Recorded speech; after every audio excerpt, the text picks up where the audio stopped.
নিশির ডাক, এক ভয়ানক সত্যের খোঁজে এক যাত্রা।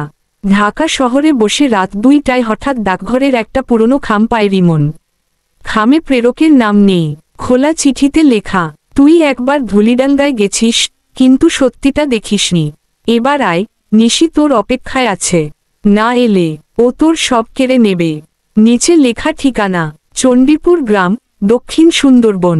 রিমনের বুক কেঁপে ওঠে। ধুলিডাঙ্গার সেই ভয়ানক অভিজ্ঞতার পর সে কোনোদিন জঙ্গলের দিকে মুখ করেনি।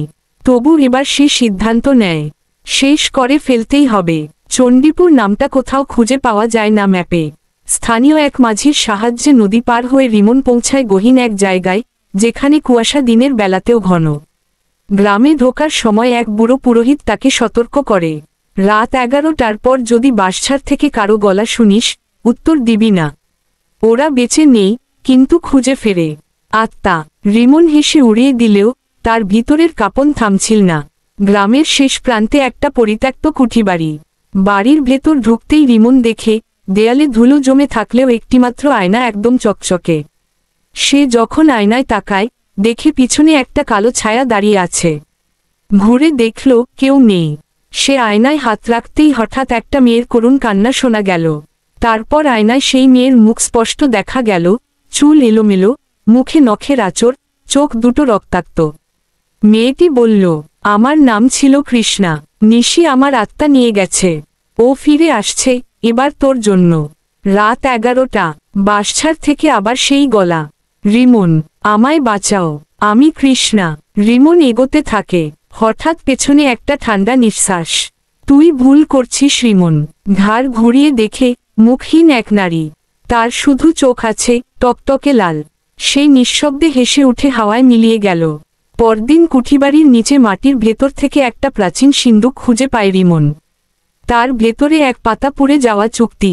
যে আত্মা নিশির চুক্তিতে বাধা পড়ে, সে মৃত্যুর পরও মুক্ত নয়।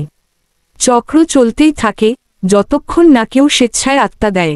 রিমন বুঝে, এই চক্র থেকে মুক্তি পেতে হলে তাকে নিশির চুক্তি ভাঙতে হবে।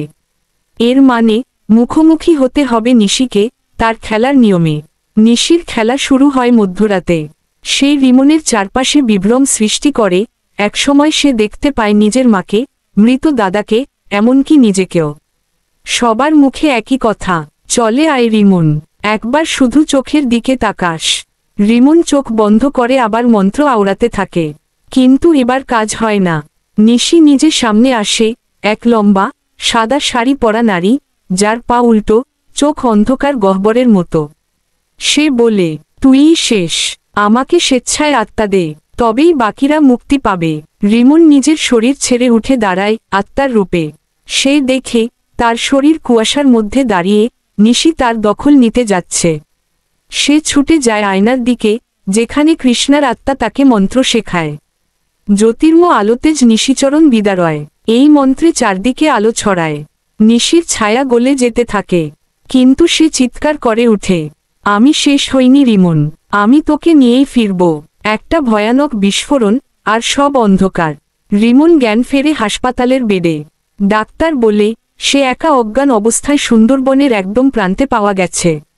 কিন্তু তার হাতে শক্ত করে ধরা সেই পুরনো আয়নাটা এখনো চকচকে। আয়নার কোণে ছোট করে লেখা, ধন্যবাদ, আমি মুক্ত কৃষ্ণা। কিন্তু আয়নার অপর কোণে ধীরে ধীরে ফুটে উঠছে আরেকটি নাম, নিশি। আর নিচে লেখা, খেলা আবার হবে, শেষ নাকি শুরু।